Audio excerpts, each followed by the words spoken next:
오늘 본문은 베드로가 안진뱅이를 일으킨 너무나도 유명한 사건입니다.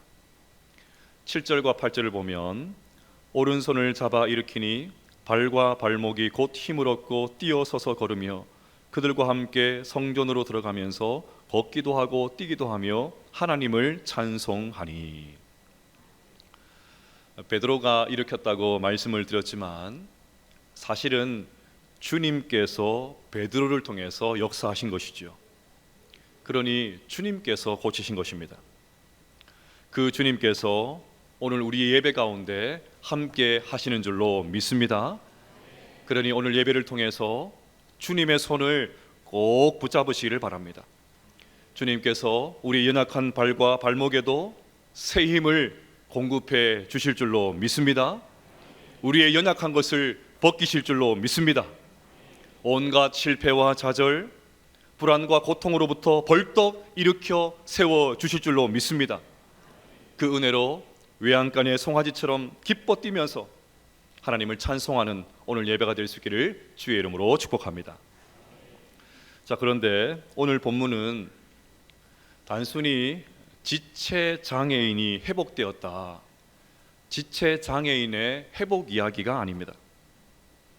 성전으로 대표되는 생명력 없는 유대교의 실상을 폭로하면서 동시에 성령으로 새롭게 된 교회의 생명력 넘치는 모습을 딱 대비시키고 있습니다.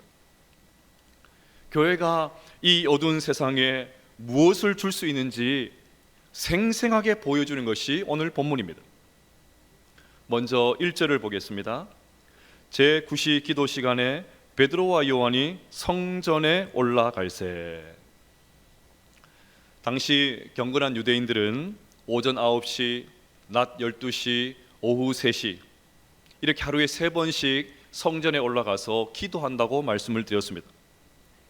베드로와 요한이 제9시, 우리식으로 하면 오후 3시에 성전을 찾은 것은 기도하기 위한 목적도 있었겠지만 무엇보다 기도하기 위해서 성전으로 모인 그 많은 유대인들에게 전도하기 위해서 올라갔을 것입니다. 바로 그때 또 다른 인물이 등장을 합니다. 2절을 보면 나면서 못 걷게 된 이를 사람들이 메고 오니 이는 성전에 들어가는 사람들에게 구걸하기 위하여 날마다 미문이라는 성전문에 두는 자라. 사람들이 나면서 못 걷게 된 사람을, 이 장애인을 메고 와서는 미문, 말 그대로 아름다운 문이라고 불리는 성전문 앞에 두고 갑니다. 그들이 안진뱅이를 앵벌이의 도구로 삼은 불량배들이었는지 아니면 안진뱅이의 가족들이었는지는 확실히 알 수가 없습니다. 다만 분명한 것은 예배를 드리기 위해서, 기도하기 위해서 성전을 찾은 것이 아니라 구걸하기 위해서 성전으로 데리고 왔습니다. 당시 성전에는 10개의 문이 있었는데 미문이 어떤 문인지는 확실히 알 수가 없습니다. 왜냐하면 당시 문헌에 미문이라는 단어는 전혀 나오지 않기 때문입니다. 아마 사람들이 가장 아름다운 문을 생각하면서 부른 별칭일 가능성이 높습니다. 그래서 학자들은 이 문을 니카노 문이라고 추측을 합니다. 이 문은 청동의 문이라고 불리기도 했는데 이 문을 직접 목격한 요세푸스는 이 문이 청동으로 만들어졌기 때문에 은금으로 장식된 문보다 훨씬 더 귀하게 여겨졌다고 기록을 해두었습니다. 어쨌건 사람들이 미문이라고 찬사를 보내는 그 문 앞에 나면서부터 안진뱅이가 된 한 사람이 구걸을 하고 있습니다. 자, 우리는 여기서 하나님의 의도를 읽을 수 있어야 됩니다. 여러분, 미문과 안진뱅이 뭔가 어색하지 않습니까? 아름다운 문 앞에 구걸하기 위해서 안진뱅이가 앉아 있다니 너무나도 아이러니하지 않습니까?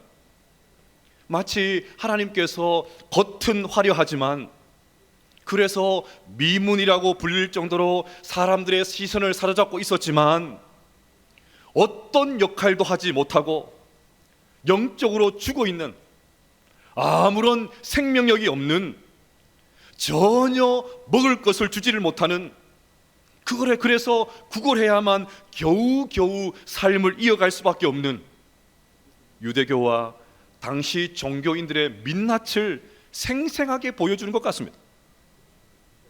이것은 억측이 아닙니다. 4장 22절을 보면 이 표적으로 병 나은 사람은 40여세나 되었더라. 안진뱅이의 나이가 40여세나 되었다고 합니다. 짧지 않은 인생이죠. 그러니 그 시간 동안 얼마나 많은 고통을 겪었을까요? 도대체 얼마나 많은 죄를 지었길래 이런 장애를 가지고 태어났냐는 말도 되지 않는 사람들의 따가운 눈총을 받았을 것입니다.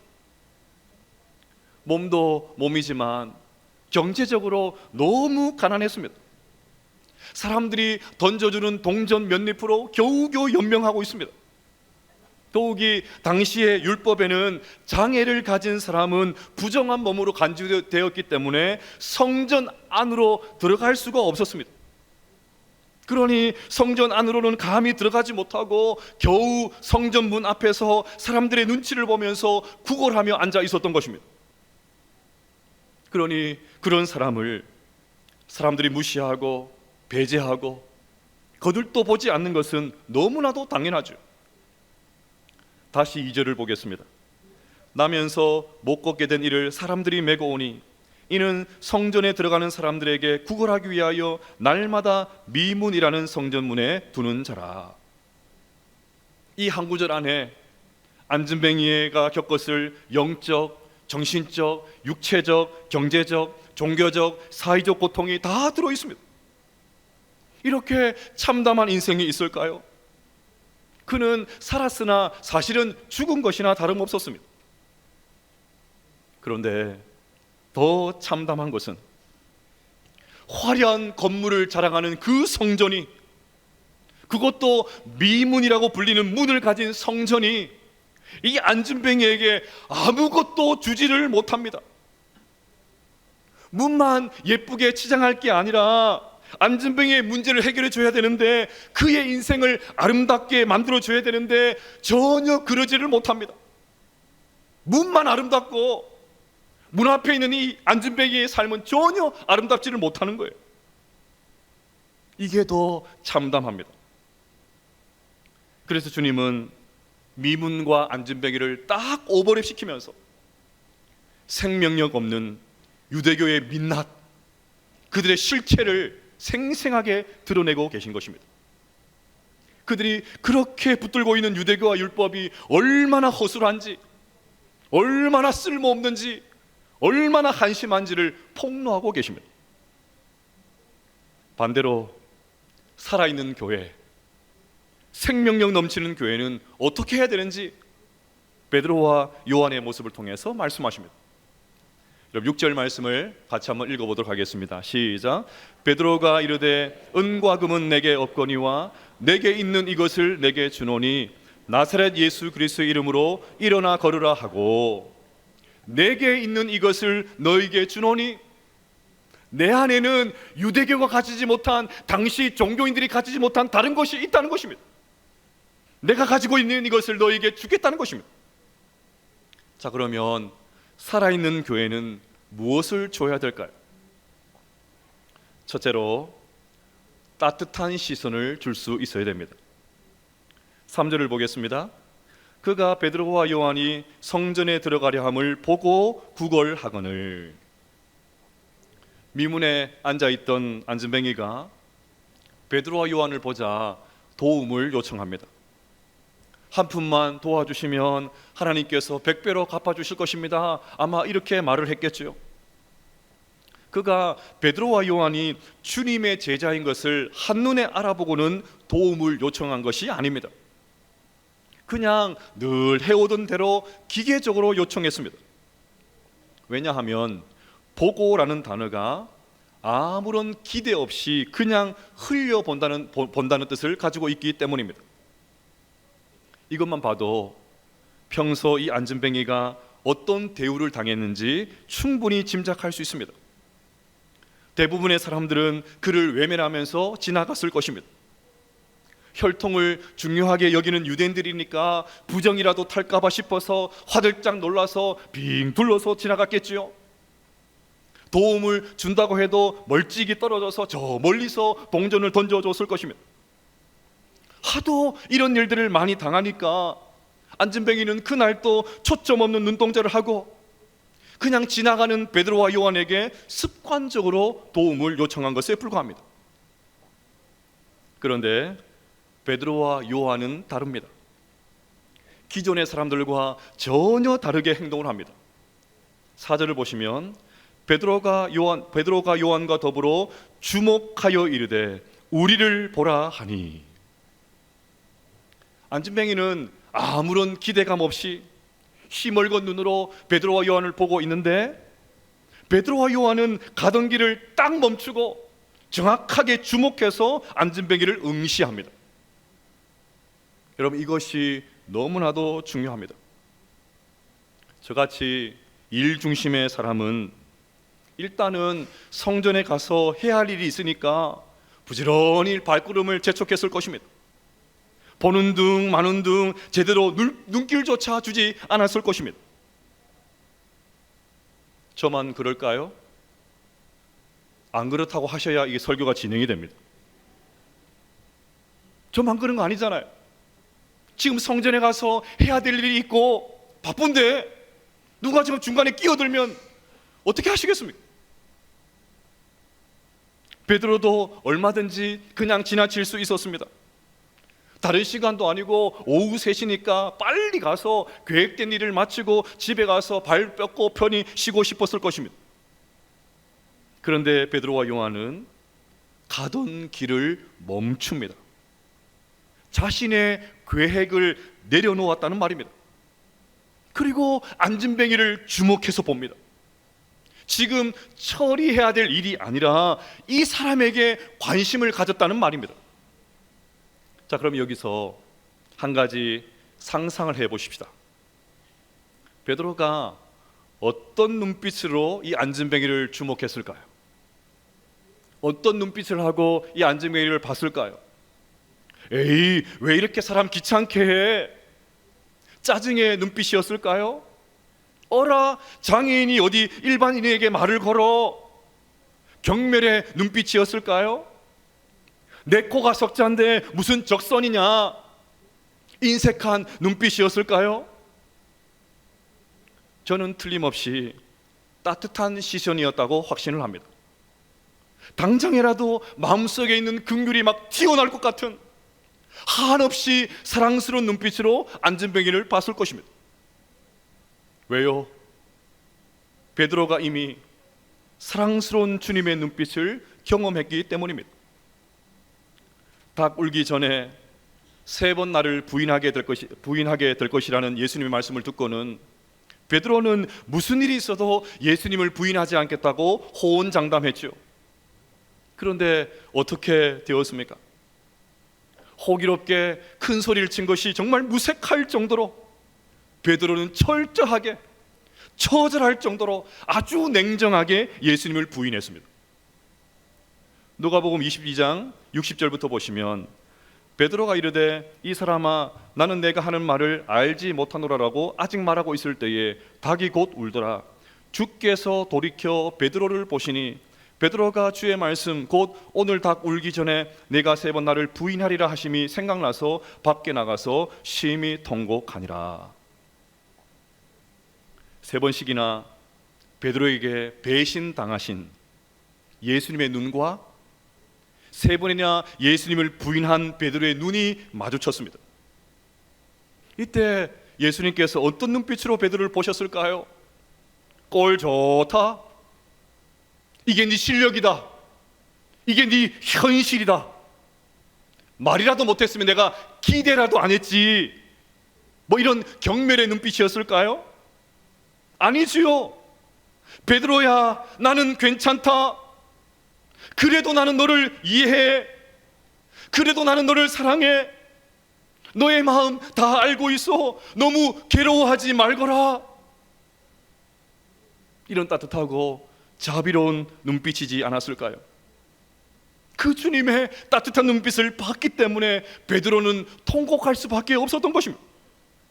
이렇게 부족한데도 나무라지 않으시는 그 주님의 따뜻한 눈빛을 봤기 때문에, 그 시선을 봤기 때문에 베드로는 뜨거운 회개의 눈물을 흘리지 않을 수 없었던 것입니다. 지금 베드로는 자신이 봤던 그 주님의 시선을 가지고 안진뱅이를 보고 있습니다. 베드로의 따뜻한 시선이 있었기 때문에 유대교도 미문이라 불리는 성전도 어찌할 수 없었던 그 안진뱅이가 일어날 수 있었던 것입니다. 자, 그런데 여러분, 우리도 주님의 따뜻한 시선을 이미 경험했다는 것을 아십니까? 우리도 주님의 따뜻한 시선을 경험한 사람들입니다. 베드로만 경험한 것이 아닙니다. 오늘은 사순절 셋째 주일이죠. 사순절이 온갖 죄로 물든 우리, 그래서 아무런 소망이 없는 우리, 지옥에 떨어져도 전혀 이상할 것이 없는 우리를 주님께서 십자가에서 살리신 것을 묵상하는 기간이라면 이미 우리는 하나님의 따뜻한 시선, 주님의 따뜻한 눈빛을 경험한 사람인 줄로 믿습니다. 그러니 우리를 만나는 사람들에게, 옆에 있는 성도들에게 세상을 향해서 따뜻한 시선을 줄 수 있어야 하는 줄로 믿습니다. 훈련해 보겠습니다. 실습을 해보도록 하겠습니다. 옆에 분들 보시고 세상 따뜻한 눈빛을 가지고 그렇게 한번 바라보십시오. 할 때까지 기다릴 겁니다. 세상 따뜻한 눈빛으로. 따뜻한 눈빛 맞습니까? 예. 자, 그런데 우리는 따뜻한 시선을 주지 못하고 대충 건성으로 보고 어려운 이들을 만나고 엮이는 것을 꺼릴 때가 참 많은 것 같습니다. 이유가 뭘까요? 장애인을 위한 라루슈 공동체를 만든 장바니에의 말을 통해서 그 이유를 알 수 있습니다. 만일 내가 이 여인에게 아주 가까이 다가간다면, 그녀의 말에 귀를 기울인다면, 그 자녀의 이름을 알기 시작하고 그녀의 과거와 그녀의 생활을 알기 시작한다면, 만일 내가 그녀와 일체감을 나눈다면 나는 더 이상 전과 같이 먹을 수 없을 것이고 더 이상 사치와 낭비를 할 수 없을 것입니다. 만일 내가 진정으로 사랑하고 관심을 가진다면 나의 생활이 바뀌어야 할 것입니다. 생활을 바꾸어야 합니다. 지금까지 쌓아온 그 생활이 무너져야 할 것입니다. 우리가 힘든 사람들에게 다가가고 따뜻한 시선을 주지 못하는 이유가, 그들을 알게 되면, 그들과 연루되면, 그들과 엮이면 우리의 생활이 바뀌어야 하기 때문이랍니다. 다른 사람의 고통을 알게 되면 우리가 치러야 될 대가가 너무 크다는 사실을 잘 알고 있기 때문이랍니다. 그래서 사람들이 할 수만 있다면 어려운 사람들을 만나도 멈춰서지 않고 주목해서 보지 않고 재빨리 그냥 가던 길을 재촉한다는 것입니다. 우리의 속내가 그대로 드러나는 그런 말 아닙니까? 그런데 여러분, 주님의 따뜻한 시선으로 참 생명을 얻은 우리가 이렇게 살아서야 되겠습니까? 안진뱅이의 소리에 발걸음을 멈추고 그들을 주목하고 그것도 따뜻한 시선을 장착해서 보는 것이 초대교회 성도들의 모습인 것을 알게 된 이상 절대로 차가운 시선을 가져서는 안 될 줄로 믿습니다. 우리가 서로를 따뜻한 시선으로 바라볼 때 교회 안에 있는 영적인 안진뱅이들이 일어나게 될 줄로 믿습니다. 교회가 따뜻한 시선으로 세상을 주목할 때 세상의 여러 안진뱅이들이 회복하게 될 줄로 믿습니다. 그러니 따뜻한 시선을 장착하고 따뜻한 시선을 줄 수 있는 우리 모두가 될 수 있기를 주님의 이름으로 축복합니다. 둘째로, 생명을 줄 수 있어야 됩니다. 우리를 보라, 우리를 보라. 베드로 요한의 말을 듣고 안진뱅이가 얼마나 흥분했을까요? 그 사람의 속내가 5절에 나옵니다. 그가 그들에게서 무엇을 얻을까 하여 바라보거늘. 우리를 보라니 지금까지 이런 말을 한 사람은 아무도 없었습니다. 도대체 얼마나 주려고 이렇게 당당하게 말을 하나? 안진뱅이는 막 잔뜩 기대하고 초롱초롱한 눈빛을 가지고 베드로와 요한을 쳐다봤을 것입니다. 그때 베드로의 지갑이 열린 것이 아니라 베드로의 입이 열립니다. 베드로가 이르되 은과 금은 내게 없거니와 내게 있는 이것을 내게 주노니 나사렛 예수 그리스도의 이름으로 일어나 걸으라 하고. 여러분, 이 말을 들은 안진뱅이의 마음이 어땠을까요? 실망하는 안진뱅이의 눈빛이 그려지지 않습니까? 그가 원하는 것은 돈이었습니다. 그것도 많은 돈이 아니라 그저 동전 몇 립이었습니다. 그런데 일어나 걸으라니, 그것도 생전 듣도 보도 못한 예수 그리스도의 이름으로 일어나 걸으라니. 언젠가 운전하면서 라디오를 듣는데 이런 멘트가 나왔습니다. 장난하나? 여러분, 안진뱅이 마음도 그렇지 않았을까요? 장난하나? 동전 몇 입 그거면 되는데 일어나 걸으라니. 장난하나? 40년 동안 한 번도 그런 일이 없었는데 장난하나? 그런 마음이 들었지 않았을까요? 근데 여러분, 교회가 세상에 줄 수 있는 최고의 선물은 돈이 아니라 생명입니다. 물론 교회가 가난하고 도움이 필요한 사람들 물질로 돕는 일을 하지 말아라, 그런 말 아닙니다. 지난주에 본대로 초대교회 성도들은 자신의 재산을 팔아서 가난한 사람들에게 나누어 주었지 않습니까? 지금 베드로가 은과 금은 내게 없다, 이 말은 사실이었습니다. 성도들이 어려운 일들, 사람들을 위해서 자기 것을 십시일반 내놓는데 사도들이 솔선수범하는 것은 너무나도 당연하죠. 그러니까 사도들에게 은과 금이 없어요. 하지만 만약에 그날 베드로와 요한이 이 안진뱅이에게 동전만 줬다면 어떻게 되었겠습니까? 혹시 안진뱅이가 기대하지 않았던 엄청나게 많은 돈을 손에 쥐어줬다면 어떻게 되었겠습니까? 당장에는 너무 좋아했겠지요. 크게 감동했겠지요. 뷔페에 가서 잔뜩 먹고서는 그동안 먹지 못한 한을 막 제대로 풀었을 것입니다. 하지만 그 이후에 어떻게 되었을까요? 가진 돈을 다 쓴다 하면 또 어떻게 되었을까요? 또다시 성전 미문에 엎혀와서 자리를 펴고 아무런 기대감 없이 기계적으로 구걸하다가 그냥 그렇게 살다가 세상 떠나지 않았을까요? 여러분, 예수님께서 우리에게 주고 싶은 것은 영원한 생명인 줄로 믿습니다. 영원한 생명이 구원이고 죄 사함입니다. 죄로 끊어진 하나님과의 관계가 회복되는 일이었습니다. 마귀의 자식으로 살지 않고 하나님의 자녀로 사는 것입니다. 썩어 없어질 세상 것에 매이지 않고 영원한 천국을 소망하면서 사는 것이었습니다. 베드로와 요한은 이것을 안진뱅이에게 보여주고 싶었던 거예요. 오직 예수 그리스도를 통해서만 얻을 수 있는 이 구원을 주고 싶었던 것입니다. 그래서 그들은 담대하게 외칩니다. 은과 금은 내게 없거니와 내게 있는 이것을 내게 주노니 나사렛 예수 그리스도의 이름으로 일어나 걸으라. 저는 오늘 이 설교를 준비하면서 내게 있는 이것을 내게 주노니, 내게 있는 이것을 너에게 주노니, 이 구절이 너무 인상 깊었습니다. 그런데 여러분, 정말 우리 모두가 이 고백을 제대로 할 수 있을까요? 은과 금은 내게 없지만 내 안에 있는 예수님을 당신에게 주고 싶습니다. 정말 이 고백을 할 수 있을까요? 이 말은 나는 은과 금으로 사는 사람이 아니라는 말입니다.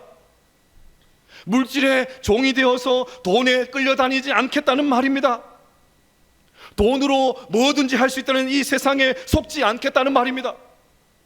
비록 은과 금은 없어도 나는 돈을 많이 가진 사람들보다 훨씬 의미 있는 인생을 살 수 있다는 말입니다. 은과 금이 나를 살리는 것이 아니라 오직 예수님께서 나를 살리십니다, 그 말입니다. 그렇다면 정말 이 고백을 우리가 할 수 있나요? 진정으로 이 고백을 살 수 있냐는 것입니다. 지난주에 뉴스를 보는데 우리나라에서 가장 긴 아파트 이름이 나오더라고요. 우리나라에서 가장 긴 아파트 이름이 뭔지 아십니까? 광주 전남 공동 혁신도시 빛가람 대방 엘리움 로얄 카운티. 무려 23자예요. 23자. 여기 또 붙습니다. 1차 아파트, 2차 아파트 또 붙습니다. 또 있습니다. 초롱 꽃마을 6단지 GTS 운정역 금강 펜테리움 센트럴 파크. 막 읽다가 막 기절할 것 같아요. 이것을 보도하던 기자가 이렇게 말을 이어갔습니다. 무슨 인연이 있는지 발명가와 과학자 이름에 그리스 신화 속의 인물까지 가져다 붙인 곳도 있습니다. 여러분, 왜 이런 일이 벌어지겠습니까? 외래어가 들어가야 고급스럽게 보이고 그래야 아파트 값이 오른다 생각하기 때문입니다. 결국은 은과 금 때문이었습니다. 은과 금은 교회도 자유롭지 못합니다. 한 번은 중세 신학자였던 토마스 아퀴나스가 당시 교황이었던 인노첸시오 2세를 방문했습니다. 그때 교황은 많은 양의 돈을 세고 있었습니다. 많은 돈을 가지고 그 돈을 일일이 세고 있었어요. 한참 돈을 세던 교황이 아퀴나스에게 말을 합니다. 여보게, 교회가 은과 금은 내게 없거니와 그렇게 말하던 시대는 지나갔네. 교회가 은과 금은 내게 없거니와 그렇게 말하던 시대는 지나갔네. 이 말을 들은 토마스 아퀴나스가 대답합니다. 네, 그렇습니다. 그래서 교회는 은과 금이 없다는 말뿐 아니라 내게 있는 이것을 내게 주노니 나사렛 예수 그리스도의 이름으로 일어나 걸으라는 말도 할 수 없게 되었습니다. 너무 슬픈 이야기 아닙니까? 오늘날 교회가 힘들어진 이유가 은과 금을 믿고 건물을 믿고 교회의 재정을 믿고 교회의 규모는 믿지만 정작 나사렛 예수 그리스도 이름을 믿지 않아서 이런 어려움을 당하는 것 아닐까요? 우리가 돈 때문에 기도할 시간도 없고 돈 때문에 리딩 지저스 통독할 시간도 없고 돈 때문에 봉사할 시간도 없고 돈 때문에 예배에 참석할 시간도 없고 예배에 참석하면서도 여전히 돈돈거리고 있다면 우리는 영적인 안전병이와 다르지가 않습니다. 돈 때문에, 내 지갑 때문에 옆에 있는 사람에게 관심을 가지 않고 따뜻한 시선을 주지 못하고 인색하게 굴고 있다면 여전히 우리는 영적인 안전병이와 별반 다르지 않는 거예요. 그러니 지금 우리가 시급하게 회복해야 될 메시지는 은과 금은 내게 없거니와 내게 있는 이것을 내게 주노니 나사렛 예수 그리스도의 이름으로 일어나 걸으라, 이 말씀인 줄로 믿습니다. 그런데 여러분, 오늘 저는 말씀을 준비하면서 문장을 바꿔야 될 필요를 느낍니다. 왜냐하면 우리는 뭐 큰 부자는 아니어도 다 은과 금 가지고 있기 때문입니다. 가지고 계시죠? 안 그렇지 하지 마시고 우리 다 가지고 있잖아요. 그래서 이렇게 받게 됩니다. 은과 금이 아무리 많아도 나는 그것을 의지하지 않고 오직 나사렛 예수 그리스도만을 의지합니다. 할렐루야. 은과 금이 충분하지 않아도, 뭐 다른 사람에 비해서 충분하지 않아도 비굴해지지 않고 나는 오직 나사렛 예수 그리스도만을 의지합니다. 만약에 우리가 은과 금이 넘쳐서 기뻐하는 교회가 아니라, 물질이 많아져서 기뻐하는 성도가 아니라 정말 나사렛 예수 그리스도로 인해서 기뻐하는 교회가 될 수 있다면, 물질이 아니라 예수님 때문에 기뻐하는 성도가 될 수 있다면 세상은 그제서야 우리가 전하는 이 복음을, 우리가 전한 이 말씀을 믿어주게 될 줄로 믿습니다. 사랑하는 여러분, 은과 금이 아니라 예수 그리스도, 나사렛 예수 그리스도로 살아갈 수 있는 우리 모두가 될 수 있기를 주의 이름으로 축복합니다. 설교회에 부를 찬송 충만이라는 찬양에 이런 가사가 있습니다.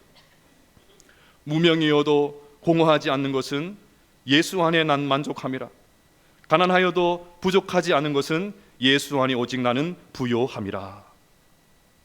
이 고백을 진정으로 할 수 있는 우리 모두가 될 수 있기를 주의 이름으로 축복합니다. 사랑하는 여러분, 우리 안에 예수님께서 계십니다. 우리는 오직 예수로 충만한 줄로 믿습니다. 그러니 우리 안에 가득한 그 주님의 시선, 그 따뜻한 시선을 가지고 옆에 계신 분들을 바라보고 그 시선을 세상에 주고 이 세상에 진정한 복, 생명을 나눠줄 수 있는, 예수 그리스도를 나눠줄 수 있는 참된 교회로, 진정한 성도로 살아갈 수 있는 우리 모든 성도들 다 되시기를 주님의 이름으로 축복합니다.